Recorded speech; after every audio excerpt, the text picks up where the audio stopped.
little lamb. Mary had a little lamb, its fleece was white as snow. And everywhere that Mary went, Mary went, Mary went, and everywhere that Mary went, the lamb was sure to go.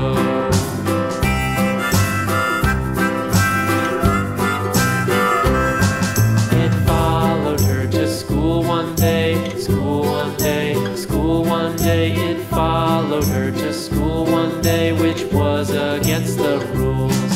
It made the children laugh and play, laugh and play, laugh and play. It made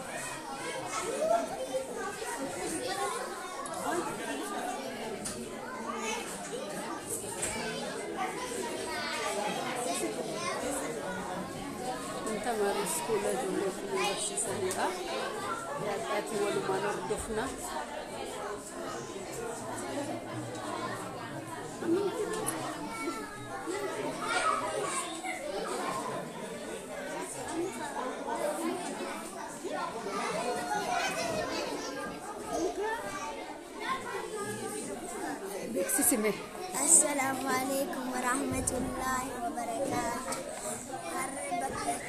Oromoo school Afaan Oromoo Barrnoota Asjarra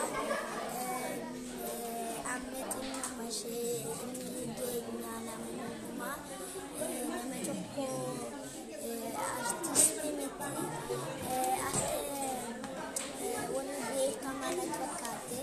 Ijoollee Afaan Oromoo haa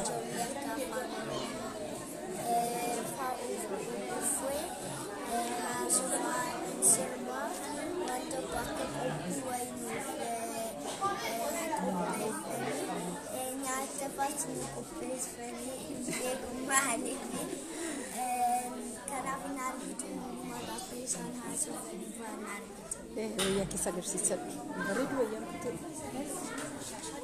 agarsiisan dhugaa bareedu injattu wayyaan kakkamudha wayyaa aadaa qabaanis maqaa kumoonati waliin hundu si beeka umeraan waan umera kot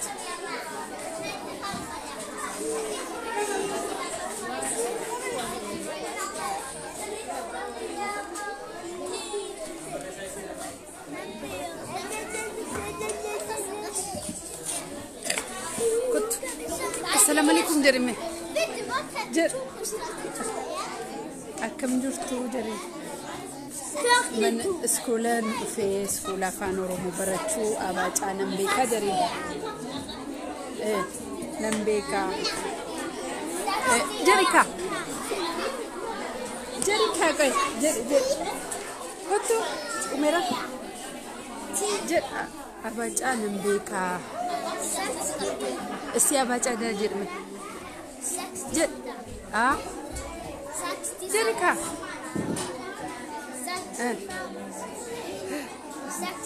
كلام اوكي نجاتي جري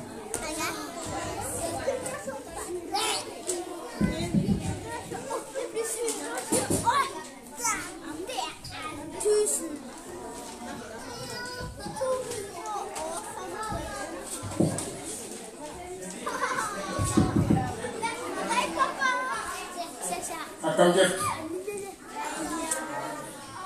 Wala kefa churan de na jolle. Ana toma. Kesimon ke badan dalu stone. Da saati Kenya tukonu wata fu Kenya ifama singafanna.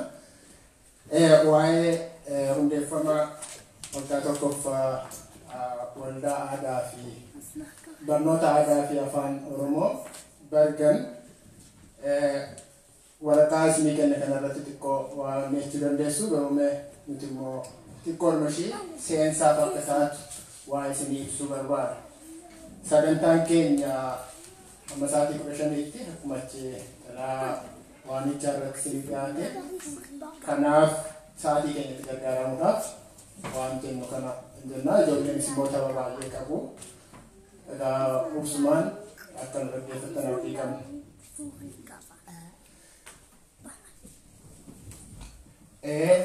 Waldaan keenya kun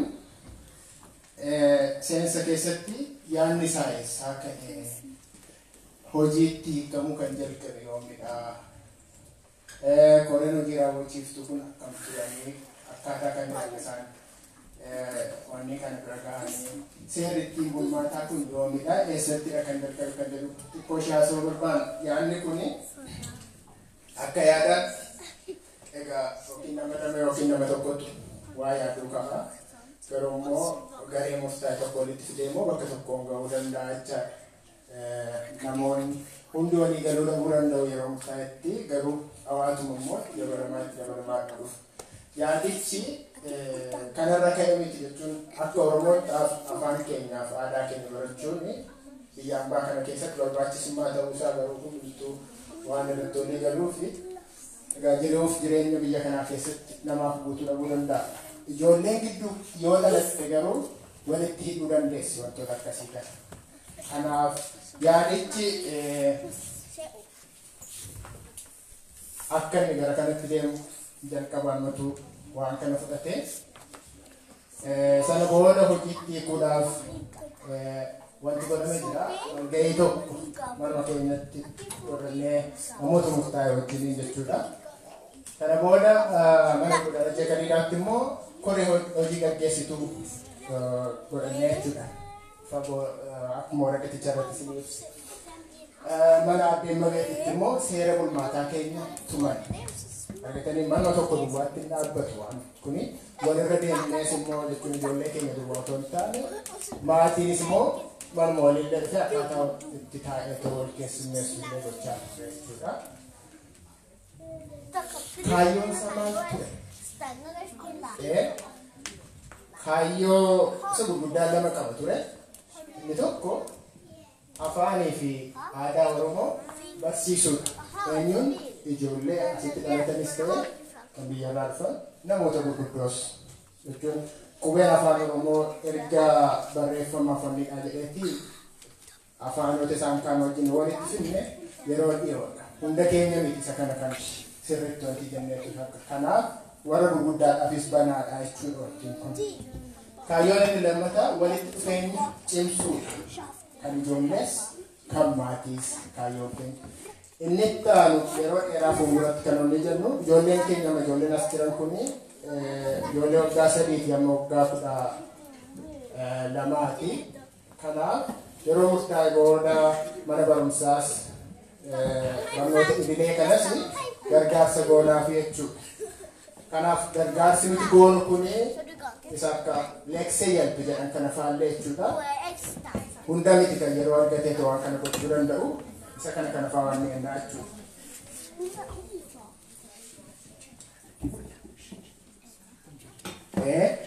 Hundeeffamni waldichaa akkam ture?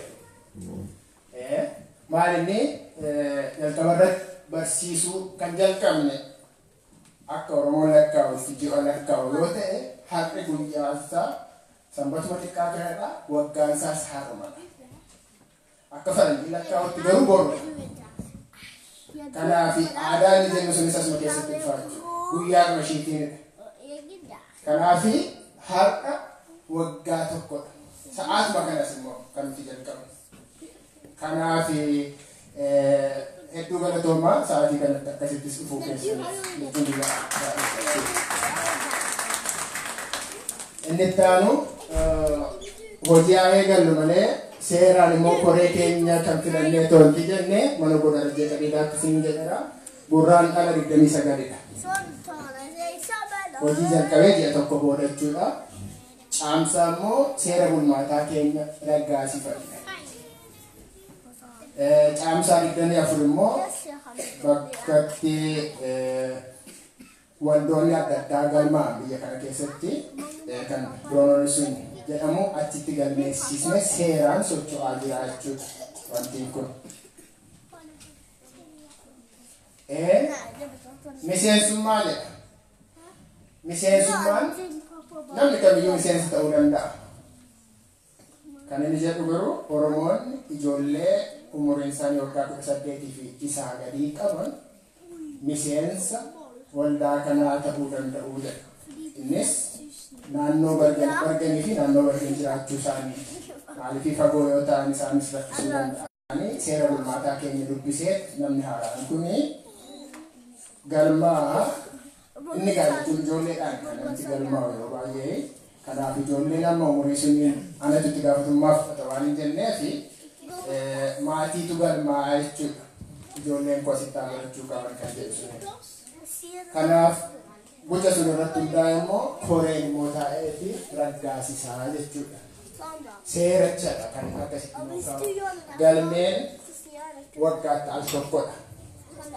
Waggaatti al tokkodha. Barnootuma illee isuma afaan Oromootiin baratamu wajjiniin wanna adda isa godhu tokko hin jiru afaan keenya duwwaa baranna malee seerri keenya isuma wajjiniin deema jechuu danda'ama. Yeroo hagayya keessadha kan nuti jalqabnu jechuudha. Galmeen kuni yeroo qaba yeroo galmeessaa waggaatti al tokko jechuudha. Hagayya 15 hamma fulbaana 5 jechuudha. Koree warreen turanii isaan kana dura ta'an anadha. Barreessaan Luma Jeetodha. Abbaan dinagdee maallaqa qabduun aadde Mabeetidha. Jechuun namni hundee namoota kana beekuus akka qabaniifidha. Achi immoo miseensi nama lama qaba.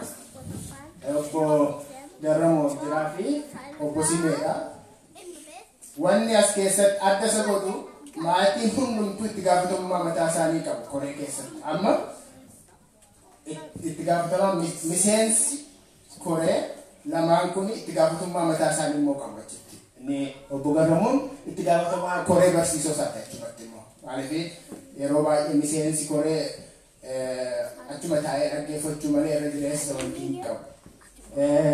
Miseensi obbo Simeen immoo itti gaafatamaa walitti dhufeenyaati. Isadha kan qindeessu isa sooshaal jedhan kan. Inni immoo koree sadii of jalatti qabaa jechuudha nama sadii. Obbo Garramuun nama 4 of jalatti qaba. Inni hundumtuu maatiin achi keessa jiru kuni itti gaafatamummaa qaba. Nuti akka warri dhiiraa keessaa yookiin dubartoonni namni tokko haa jiraatu malee maatii sunidha itti gaafatamummaa kan qabu hojii kanarratti wanni adda isa godhu jechuudha.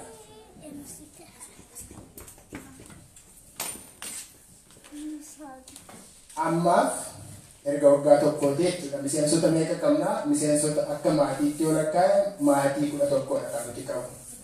Haa ta'u malee maatiin 9 miseensota maatii hundeessitoota jedhamanii kan kaawwamantu jiru jechuudha.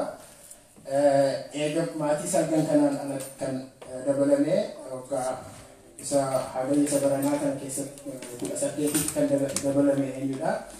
Maatii obbo Bantii fi maatii obbo Iyyoobidha jechuudha. Kanaachi maatii Dr. Tasfaayee, maatii Luma Jeetoo, maatii obbo Simee, maatii obbo Darajjee Kadhiidhaa, maatii obbo Darajjee Guutaa, maatii obbo Abbashuu fi maatii obbo Gammachuu Addaamuu fi maatii obbo Garramoo. Achi immoo aadde Mabeet jechuun maatii obbo Moortan jedhama. Isaan kana jechuudha. Nama 9 isaan kun bu'uureessitoota jenneetiin waamna jechuudha. Nama gurguddaa 22 ijoollee 26 kan nuti qabnu asitti baratanii barsiisota 4 miseensa keessaa gargaartota barsiisotaati. Barsiisaa torbee 2 kan nuti barsiisnu anadha, Luma Jeetoodha, obbo Gammachuu Addaamuu fi obbo Garramoodha. Isaan kun maatii bu'uureessitootaa jedhamaniitu waamamu. Ijoolleenis akkasumatti jechuudha. Buusii qabna. Yoo asitti baratu waa baay'ee baay'achuu baatu garuu lakkoofsa ijoolleetiinidha. Qarshii kiroona 25 ji'atti kan kaffalamu garuu waggaatti 2 cabsanii kaffaluu danda'u. Innis baatii 10 duwwaadha. Yeroo barnootaa baatii 10 duwwaa waan ta'eef. Yeroo barnootaa fi guyyaan sanbata xiqqaadha. Sa'a 12 hamma 14tti garuu daqiiqaa muraasa ijoolleen akka waliin taphatan ala kanatti wanti jedhanii fi daqiiqaa 15 dursanii torban namni tokko itti gaafatamummaa fudhatee ijoollee kana simataa jechuudha. Maatiin isaan kaan ijoollee isaanii asitti kennanii sa'aatii 2 boqonnaa qabu jechuudha. xiqqoo waa haasa'uu danda'u waan akkas akkasii kana namni barbaade immoo walmaallee taa'ee buna dhuguu danda'a as dhiyoodha hawaasni isa akkasii kana faatu waan gaarii tokko agarsiisaa jechuudha. Kanaaf sa'aatii barnootaati. Yoo baratan kun akkasitti taa'aniitoo baratu jechuudha. Baay'ee obsa qabu ijoolleen keenya. Gaheen misoomsitaa maal fakkaata? Nyaata dhiyeessuun akkuma jiruttidha. Nyaata manatti hojjennee tofinnee dhufna. Laaqana qabu jechuudha ijoolleen sa'a 2 keessatti daqiiqaa 40 jalqaba baratanii daqiiqaa 15 taphatanii 15 immoo nyaata isaanii nyaatanii isa itti fufuu jechuudha. Kana gidduutti boqonnaa qabu. Kunillee gaasaa al tokko yoo magaalaa kanaa gadi baanu kan wanti jedhudha garuu nyaata dandeessu. Akkuma beektu keekii nuuf qopheessaa jira. Barramuu fi adda masarratti kan fakkaate isaan immoo yeroo ayyaana qillee kabajuudhaaf gara magaalaa kanaa alatti baane waan minni uftuu kan ijoolleedhaa dhiyeessaa jiru. Qophii bashannanaa waggaadhaan 2 qabna. Jechuun walitti yeroo sun immoo aadaas barachuun dirqama keenya waan ta'eef galgala waan adda addaa jimmiyyootu jira, hiiphootu jira, waan kolfa adda addaa jechuun waan salphaa miti jechuun biyyuma keenya illee akkamitti akka beeknu waan adda addaa kana hundumtuu irratti hirmaatee too wanti jedha isaatii bahee al tokko keessattuu ijoolleen baay'ee gammadu waliin rafuu kana filatanii ol jechuu kana mirga guddaa argatu. Fakkeenyaaf kun amma ji'a mudhee keessa kan sama paper kaappee jedhan sun isa ijoollee wajjin inni gurguddaanis yeroo hojjechaa jiran ture. Asitti immoo nyaannis jiraachuutu isaa qaba ijoolleen keenya akkamitti gammadanii wanti jedhani. Warri gurguddaanis hin gammadu ijoollee duwwaa miti. Gammachuu guddaadhaan kan isaan wanti jedhani ijoollee wajjin dhiyaatanii jechuudha. Asittis hundi isaanii jechuudha. Ijoollee duwwaa miti kan nyaatu. Warri gurguddaanis immoo nyaatu akkaataatti nyaatanis immoo laaluu dandeessu. Jechuun itti siqaniituma dhahuu jechuudha. Kanaaf wanti hojjetamus achumatti hojjetama. Innasuma hundumtuu yeroo isaa argatee to'atti jedha jechuudha. Dabaree qabu hundumtuu dabaree isaa eegee tonni rafaa guyyaa dabaree isaa inni hojjetummoo hojjeta jechuudha. Kanaaf waan akkasii kana ijoolleen baay'ee gammadanii to'atteedhu. Maroon baay'ee hedduu gammaddeetti. Nyaataaf dhugaatii duwwaa miti qormaatas qabna. Jechuun waan baratan waan dabarsan sun keessatti warri gurguddaanis warri ijoolleenis seeraan akkaataatti isaan wal dorgommii godhan laaluu dandeessu. Gaaffii deebisuun isaanii qabaa jechuudha. Kunis tapha isa guddaa tokko waan ta'eef waan akkasii kanarratti hirmaannaa guddaadha kan isaan godhani. Jechuun akka laayyootti miti jechuun hundumtuu xiiqeffateetuma wanneedha jechuudha. Waan isaa waan guddaa otoo baate waan ijoollee keenyaa yoo hamma kam akka wal barullee kana keessatti kan irraanfanne al tokko maatii keenya illee maqaa irraanfachuu dandeenya. Biyyuma dhufnee illee wallaaluu dandeenya. Naannoo kamii akka dhufne Oromiyaan bal'oodha. Magaaluma gargar illee sirriitti kan hin beekne baay'ee keenyatu jiru jechuun wal yaaddachiisuudhaaf akkaataa sunitti hubachuudha. Ijoolleen keenya immoo hamma kam akka isaan hubachuu danda'anii baay'ee waan jedhu jechuudha. Ammasiisumatti itti fufaa jechuudha sa'a dheeraa ta'anii wanneetu. Akkuma dura ibsee obbo Simeen itti gaafatamaa walitti dhufeenyaati jechuun afaan duwwaa immoo ta'anii wanneen jechuun taphni akkasumatti taa'uu qabu. Kanaaf isaan kun yoo hojii manaa irratti yoo muddaman illee inni immoo karaa gama isaatiin namni gochaa jiru kun waan guddaa nu agarsiisaa jechuudha. Iddoo galatoomsi. Egaa kana fakkaata gabaabaadhumatti yoo nu barbaaddan teessoon keenya isa kanaa jechuudha. Hedduu galatoomaa.